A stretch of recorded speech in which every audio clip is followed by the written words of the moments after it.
Suatu pagi di sebuah kerajaan, dengan begitu kagetnya Kaisar ketika ia bangun. Dia menemukan bahwa telinganya telah menjadi panjang dan runcing. Dia buru-buru mengenakan mahkota untuk menutupi telinganya agar para menteri tidak menertawakannya. Dia diam-diam mengirim seseorang untuk memanggil pengrajin terbaik, untuk merancang kembali mahkota yang bisa menutupi seluruh telinganya. Pengrajin tua itu tidak bisa menahan tawa ketika dia melihat telinga keledai Kaisar. Tetapi dia dengan cepat menahan dirinya agar tidak ketawa demi untuk hidupnya sendiri. Kaisar memerintahkannya untuk membuat mahkota yang bisa menutupi telinganya sepenuhnya dalam waktu 3 hari.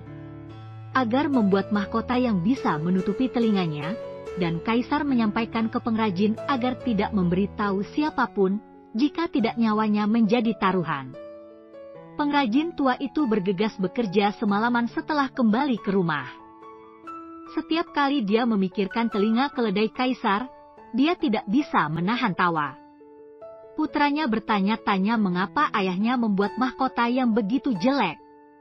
Pengrajin tua itu dengan serius memperingatkan putranya untuk tidak bertanya lebih banyak tentang mahkota, dan mereka tidak bisa menahan tawanya sambil tertawa.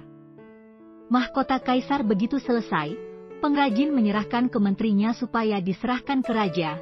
Sang Kaisar begitu memakainya merasa mahkota seperti itu juga membuatnya sangat tidak nyaman.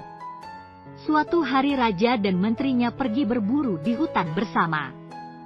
Dia menyelinap pergi dengan diam-diam, dan dia segera mengejarnya buruannya. Sayangnya, cabang yang tumbuh secara horizontal di jalan menghalangi mahkota, jadi dia jatuh dari kudanya dan jatuh ke rerumputan.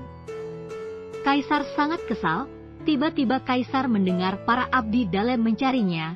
Dia tanpa sadar menyentuh mahkota dan menemukan bahwa itu hilang. Kaisar kembali ke tempat dia jatuh, dan berlari dengan cepat untuk memakai mahkotanya.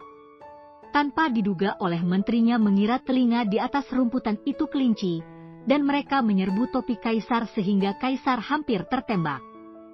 Menteri memerintahkan penjaga untuk terus mengejar topi yang dikira kelinci itu, dan menteri berusaha menemukan Kaisar di sisi lain. Pada saat ini, Kaisar terpaksa berlari ke sungai, dan memutuskan untuk menyelam ke dasar air, tetapi dia menemukan air sungai sangatlah dalam, dan Kaisar merasa bahwa Tuhan menertawakannya sebagai seekor kura-kura. Jadi dia kembali ke tunggul pohon dan baru saja menyingkirkan para penjaga. Kaisar dengan berani keluar untuk mencari mahkota, tetapi penampilannya dianggap sama oleh keledai, dan bahkan menjilatnya dengan aneh. Si Kaisar segera mengepalkannya. Keledai itu sangat sedih karena mereka semua sama. Mengapa kamu begitu sombong? Menghapus air matanya dan menendang Kaisar dan membiarkannya terbang. Kebetulan tendangan keledai itu meletakkan topi mahkota di atas kepala Kaisar. Melihat Kaisar yang terluka, menteri buru-buru mengaku bersalah, dan Kaisar memutuskan untuk tidak pergi berburu lagi. Kemudian berita itu menyebar ke masyarakat umum. Semua orang curiga terhadap mahkota dan perburuannya. Pengrajin tidak dapat menahannya setelah mendengar berita itu dan tertawa, tetapi dia tidak bisa memberitahu orang lain tentang telinga keledai raja.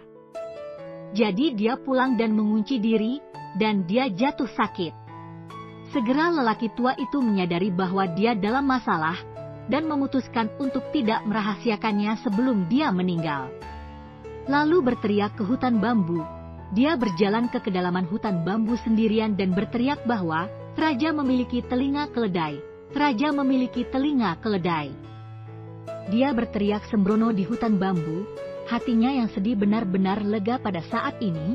Pada akhirnya, dia berteriak sampai dia kelelahan dan pergi tanpa penyesalan. Tetapi lebah mempertahankan suara siapa saja setiap kali melewati hutan bambu. Dia telah mendengar pengrajin tua mengatakan bahwa raja memiliki telinga keledai, dan suara itu segera disebarkan supaya orang-orang mendengar desas-desus itu, dan tidak butuh waktu lama sebelum sampai ke telinga raja. Kaisar sangat marah sehingga dia meminta para menteri untuk memberikan saran untuk menghentikan desas-desus itu. Salah satu pejabat menyarankan agar Kaisar melepas mahkotanya. Usulan itu penuh pujian, tetapi kaisar sangat marah sehingga dia memerintahkan orang untuk menebang hutan bambu. Semakin dia mencoba menutupi kebenaran masalah ini, semakin mudah untuk mengungkapnya.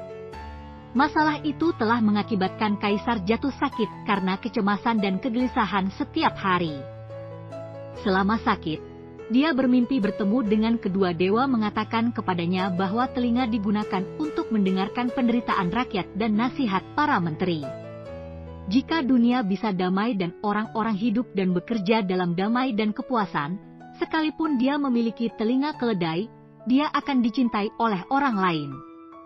Kaisar tiba-tiba menyadari bahwa dia dihukum memiliki telinga keledai karena dia tidak mendengarkan suara rakyat. Akhirnya dia melepaskan penyamarannya dan menghadapi dirinya yang sebenarnya.